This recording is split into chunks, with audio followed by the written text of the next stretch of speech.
Something unusual is happening in Nigerian politics, and it has everyone talking. A man who was once seen as quiet, careful, and almost invisible in the game is suddenly becoming the loudest name in town. That man is Peter Obi.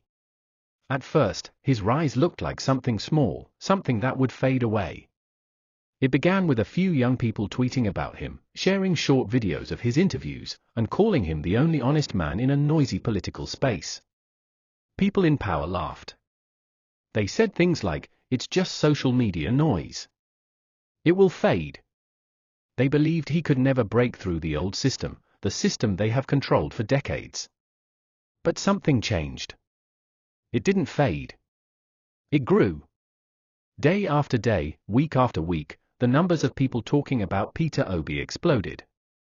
What used to be small groups on Twitter turned into giant groups on WhatsApp.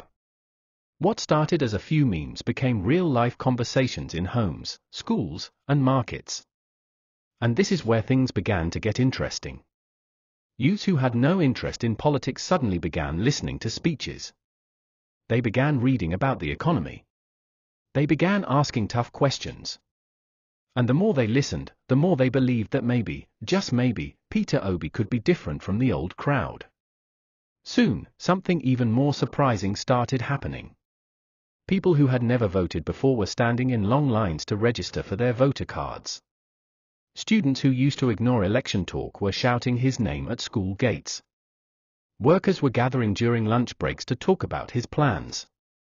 Even traders in busy markets were putting down their goods just to watch him speak. And this was when the powerful men in Aso Rock started to notice. At first, they stayed quiet. They thought it was just excitement that would burn out quickly. But it didn't. Instead, it spread like fire in dry grass. Inside Aso Rock, where power is guarded like gold, people began to whisper. They watched Peter Obi's popularity shoot up like a rocket. They saw the energy of the young people, energy they had never seen before. They saw passion in their eyes, and they didn't like it. Because they know something. They know that in Nigerian politics, when young people unite behind one person, anything can happen. And right now, they are uniting behind Peter Obi. This was supposed to be impossible. The plan was that youth would stay divided, angry but scattered, too frustrated to stand together. But Obi has done something unexpected. He gave them hope. He speaks simply. He talks about real things, jobs, schools, hospitals, food, electricity. He talks about the things they feel every day.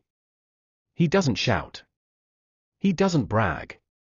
He just explains. And because of that, he is connecting with them. Suddenly, the man they called a small player is becoming the main player. The man they mocked as just an internet candidate is becoming the face of a real movement. This is not just about one election anymore. This is becoming something deeper, something bigger, something that shakes the ground under the feet of the people in power. Those inside Aso Rock can feel it. They see videos of tens of thousands chanting his name. They see young people walking miles to attend his rallies.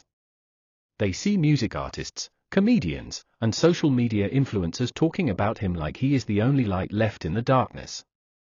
And now, fear is creeping in. Because this is not normal politics. This is not the old game of buying votes and sharing rice. This is energy. Pure, youthful energy. The kind of energy that has changed countries before. They are starting to ask themselves questions. What if this man actually wins? What if the youths refuse to vote for our people? What if this movement becomes unstoppable? The questions are growing louder every day. Peter Obi is no longer just another candidate. He is becoming a symbol. And symbols are powerful. Symbols are hard to fight because they live in people's hearts, not just on posters. This is why they are scared. They are not just scared of losing an election. They are scared of losing control. For years, they ruled with fear, with division, with money. But this movement is breaking all those old tools. Youths are coming together without being paid. They are working together without being told. They are spreading the message without fear. And once that spirit wakes up, it does not go back to sleep easily. Peter Obi's rise is showing them that a new chapter may be starting in Nigeria, one they cannot control. Right now, they are watching closely, quietly, and nervously. Because they know what is coming if this continues. They know that the youths are not just following Peter Obi, they are fighting for their own future. And if there is one thing history has taught them, it is this: when the youths decide they want change, nothing in Aso Rock can stop them. What is shaking Aso Rock the most right now is not just that Peter Obi is popular. It is where he is becoming popular. Nobody expected the wave to crash into the north. But it has, and it is getting stronger by the day. For years, politics in Nigeria has been divided by region. Everyone knew the north had its own political structure, controlled by powerful men with deep influence. They believed they could always decide who the people would support. But something unusual is happening. The youths in the north are no longer waiting for orders from their traditional political leaders. They are choosing their own path, and to the shock of everyone, many of them are choosing Peter Obi. It started slowly, almost like a rumor. 1 or 2 young people in cities like Kano, Kaduna, and Sokoto began posting his speeches online. They were impressed by how calmly he explained issues, how clearly he talked about fixing the economy, reducing waste, and creating jobs. These were not the usual empty campaign words they were used to hearing. They sounded real. They sounded possible. Soon, more northern youths began listening. They shared his videos in their group chats. They played his interviews in student hostels. They began organizing small meetings to talk about his ideas. And as more of them listened, more of them believed. The reaction shocked their parents. For the first time in a long time, many northern youths were talking more about policies than about tribes or religion. They were saying things like, "We just want someone who will fix this country. We are tired of suffering." This was not what the ruling party expected. Inside APC, many believed the north was their safe fortress. They counted on old loyalty, old promises, and old alliances to keep their grip tight. But they were wrong. The fortress is cracking. The young people inside it are no longer afraid to look outside the walls. And that is where the fear in Aso Rock is coming from. The youth in the north are restless. They see poverty every day. They see their friends finish school and sit at home with no jobs. They see poor hospitals. They see bad roads. They see the rich flying private jets while they are stuck in endless queues just to buy fuel. They are angry, but this time their anger is not wild. It is focused. It has a name. Peter Obi. Market women are talking about him. Motorcycle riders are painting his name on their bikes. Farmers are saying they like how he talks about agriculture like it actually matters. Even young boys who once saw politics as a distant game are now talking about voter cards. This is a movement that is cutting across lines nobody thought could be crossed. Some northern leaders are quietly worried. They know that once the youth find their voice, the old power structure begins to shake. They are seeing crowds where they never expected them. They are hearing chants they never planned for. And they know that if this continues, it could break their old map of Nigerian politics. Meanwhile, inside Aso Rock, the mood is changing. There are sudden meetings, silent conversations, and worried faces. They are asking questions they never thought they would ask. What if Obi wins votes here? What if the North no longer votes as one bloc? What if the youths break our control? The questions are growing louder, and no one has answers. For years, they built their political strength on the belief that the North would always follow the same few leaders. But Obi's rise is proving them wrong. The youths are thinking for themselves now. They are not waiting to be told who to support. They are choosing someone who talks about their future, not someone who waves old promises. And this is why there is fear. Because if Peter Obi can win hearts in the North, then the old political balance is gone. It means anyone can win anywhere if they speak to the people with honesty. It means all the money, all the noise, and all the threats from the old system might not work anymore. This is the shockwave. This is what is making Aso Rock panic. They are watching a man they once dismissed as weak become a serious threat on their strongest ground. They are watching northern youths turn their frustration into determination. They are watching old loyalties fade away like dust. Peter Obi is not just gaining supporters. He is building belief. And belief is powerful. Once people believe change is possible, they do things they never imagined they could do. And that is exactly what the youths in the north are doing right now. As if the sudden rise in the north was not enough to make them nervous, something else happened that sent a deeper shock through the corridors of power. Peter Obi went to see Olusegun Obasanjo. This was not just a casual visit. It was a political earthquake. Obasanjo is not an ordinary man in Nigerian politics. He is one of the few living figures who has held power as both a military head of state and as a civilian president. He has ruled the country, left, returned, ruled again, and still walks like a man who has seen everything. Even those who dislike him respect his influence.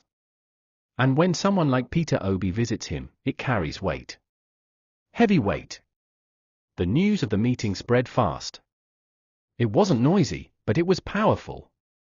People started whispering, "Did you hear Obi went to see Obasanjo?"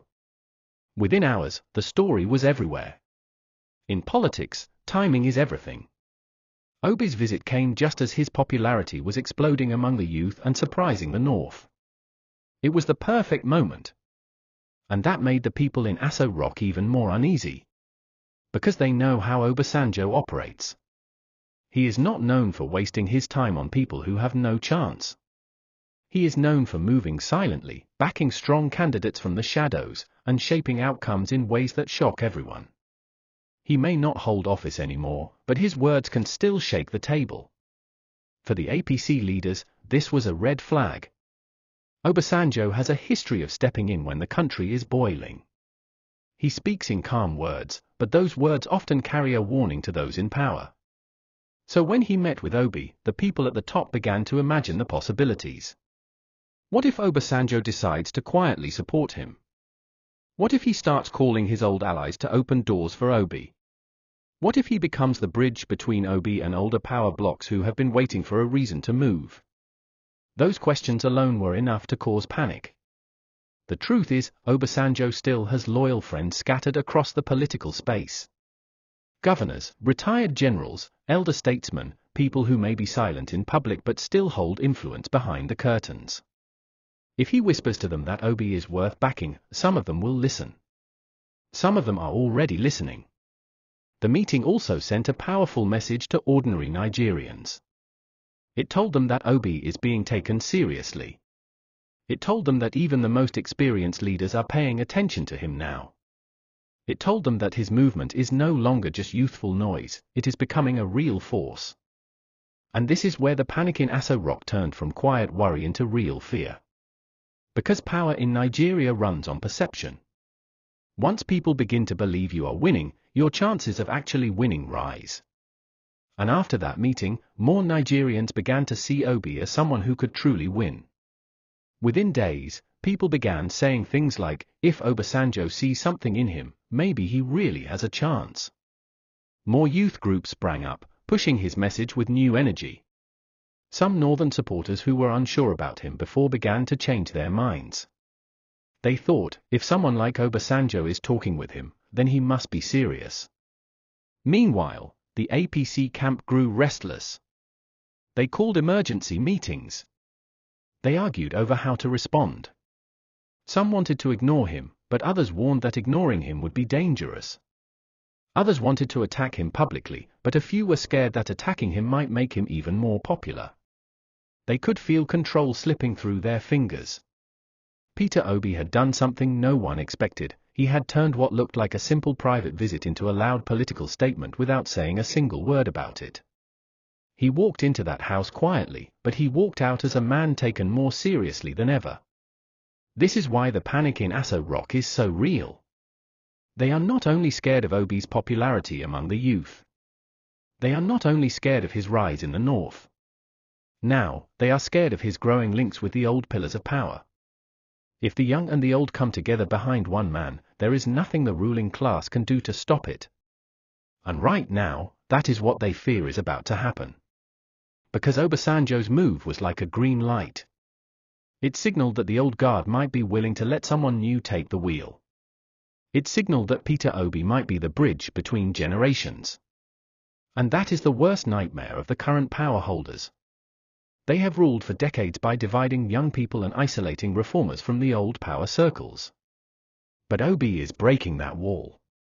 He is drawing strength from both sides, the energy of the young and the respect of the old.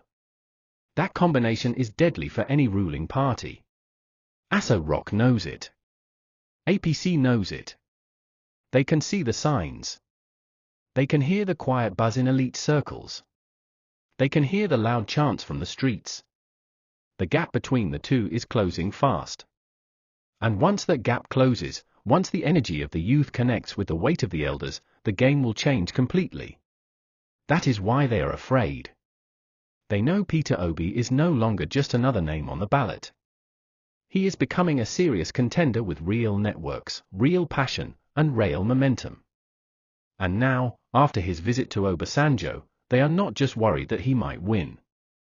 They are worried that they can no longer stop him.